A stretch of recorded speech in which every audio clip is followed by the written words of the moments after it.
221, une autre vision de la télé. Faire émerger des entreprises de presse fortes pour des médias crédibles et respectés. Nous, acteurs de la presse et membres de la CAP, déplorons les principaux maux dont souffre aujourd'hui la presse sénégalaise, qui sont les suivants, ces mots donc: la situation précaire des entreprises de presse, les difficiles conditions de travail et de vie des acteurs des médias, la problématique de la gouvernance des médias publics,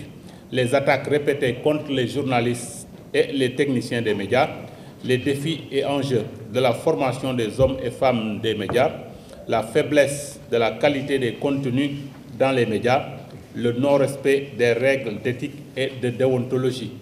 Ayant évalué le niveau alarmant de la situation dans laquelle évolue la presse sénégalaise,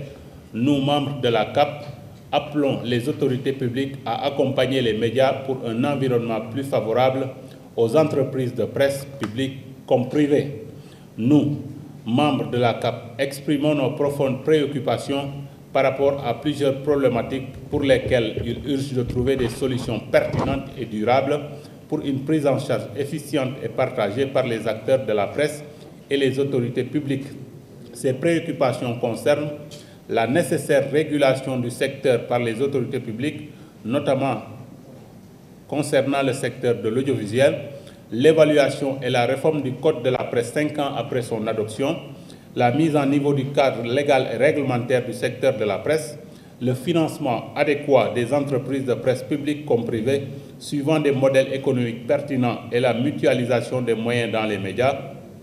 la prise en compte des intérêts des entreprises de presse dans le futur code de la publicité, la nécessaire prise en compte de la digitalisation et de la transition numérique, l'autorégulation par les acteurs du secteur pour une prise en charge des récurrents problèmes d'éthique et de déontologie, les menaces que constituent les réseaux sociaux comme support d'information, la prise en charge de la formation dans les métiers des médias à travers la formation académique et celle pratique de terrain, la situation précaire des femmes dans les médias, l'arrêt et la condamnation sans appel des agressions physiques et verbales subies par les entreprises et acteurs de la presse, agressions par les forces de défense et de sécurité, des militants politiques, etc. L'adoption d'un code de conduite pour les médias et une meilleure solidarité entre les acteurs du secteur. Fin de citation. Ce diagnostic sans complaisance du paysage médiatique sénégalais, qui a fini d'inquiéter une bonne partie de l'opinion, a amené les participants à envisager la tenue des assises de la presse qui permettront de concevoir une stratégie globale de prise en charge durable des problématiques soulevées. Ces assises vont relever d'une démarche collective et inclusive de toutes les organisations professionnelles des médias pour définir un plan d'action stratégique du secteur de la presse. À travers des réflexions croisées, nous, membres de la CAP, insistons sur l'urgence de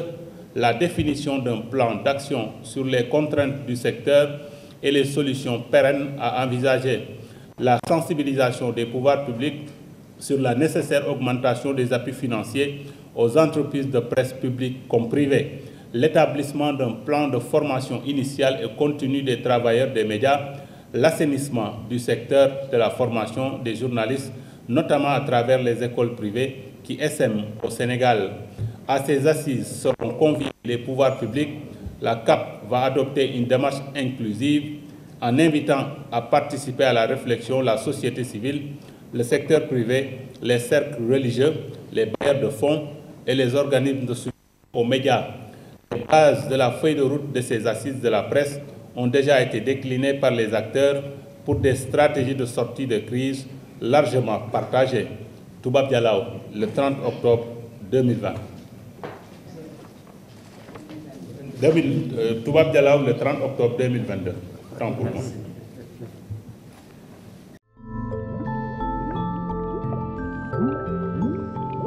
À 221, une autre vision de la télé.